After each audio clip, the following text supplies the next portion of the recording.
If you like a big phone, get ready because the Sony Xperia Z has been in the office for a few days and we're doing a full video review. I'm Aaron Baker from PhoneDog.com and this is part one of the Sony Xperia Z Ultra full video review. When you look at it, it looks like a Sony Xperia Z on steroids, and that's exactly what Sony wants you to think here. This is the Sony Xperia Z Ultra, and this phone is big by all stretches of the imagination. I've got the Motorola X right here, Moto X right here, and you can see the size difference between this, which is a normal phone, and this, which really is a tablet phone. This is even breaking the boundaries in comparison to the Galaxy Note 2 and the Optimus G Pro. At 6.44 inches display-wise, you're getting dangerously close to that 7-inch area, which, at least up until now, has been reserved for tablets. The Xperia Z Ultra specs-wise, you're looking at an 8-megapixel camera with 1080p HD recording. You've got Android 4.2 Jelly Bean here with Sony's user interface. It's packing some pretty nice specs under the hood by way of processor. 2.2 gigahertz quad-core Snapdragon 800 CPU, so really a fast CPU all around in this device. You got 2 gigabytes of RAM, a 3050 milliamp hour battery, but just the biggest issue here, I mean, maybe it's a good thing for you if you like that kind of thing, it's just a big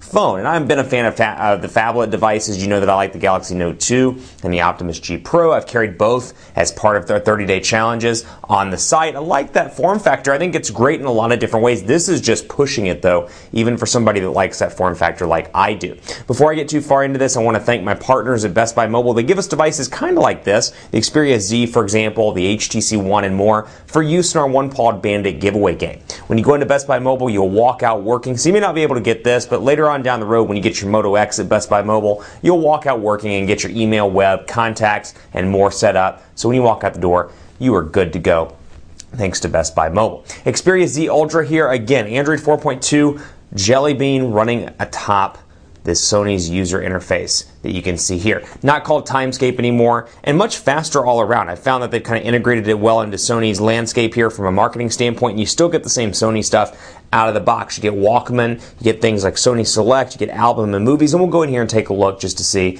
and forgive me, I have to keep pulling it up and pulling it down to get it all into the camera lens. So you've got here Album, you got, let's see what else, McAfee Security or McAfee Security, Neo Reader, Movies, Reader by Sony, Social Life, Sony Select, Our Wedding is Mine, Office Suite is out of the box. You get TuneIn Radio, Track ID, and then a couple of Japanese Sony as well, and then Sony over there. So a lot of Sony applications out of the box. This is an unlocked device. If you do want the Xperia Z Ultra, you can pick it up at negrielectronics.com, and special thanks to them for getting us this device. So really a big device. Functionality may be limited.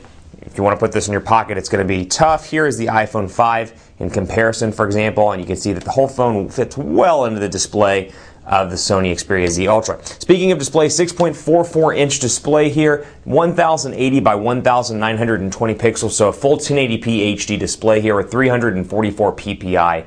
Really a nice display all around, beautiful for content, just hard to put in the pocket.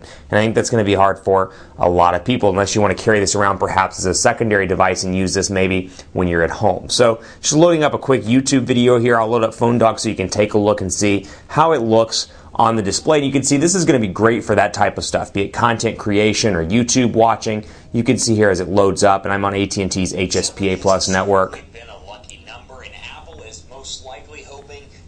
And you can see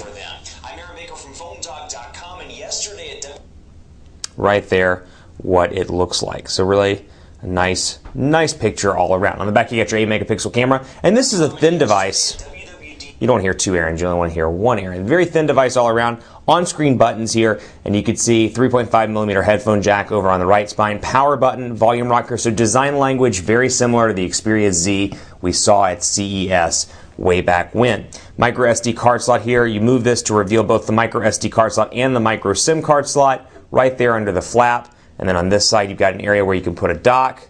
And then you've got, let's see what else over here, micro USB charging port right there, hidden by the flaps yet again. And that is what you get on that side. Nothing on the bottom with the exception of a speaker and a lanyard hole. So again, hard to hold in the hand, comparison to other devices, but that said, it's really a beautiful display and it's got a lot of good qualities to it. So Sony's Timescape user interface here, and you can see the overall look and feel with the way that the menu looks. And I'll come down here and you can see the shortcuts over here as well. You've got some shortcuts up top: sound, Bluetooth, Wi-Fi, mobile data, settings. Because I'm running Android 4.2, you can see the notifications and the way that they look. And in settings, we'll jump right in and you can see it's categorized by wireless and networks, device. I've got personal, accounts, and then system all throughout here. So I've got power management, and I've got a lot of integration here, which we'll talk about in part 2, between Sony and, of course, this Xperia device. You've got a lot of connectivity options, and just jumping in here really briefly to give you the run through: start mirror link, throw settings, media server settings, DualShock 3, and USB connectivity. So you can wirelessly play content, for example, in your Xperia on other devices, share your contents with a Wi-Fi network. So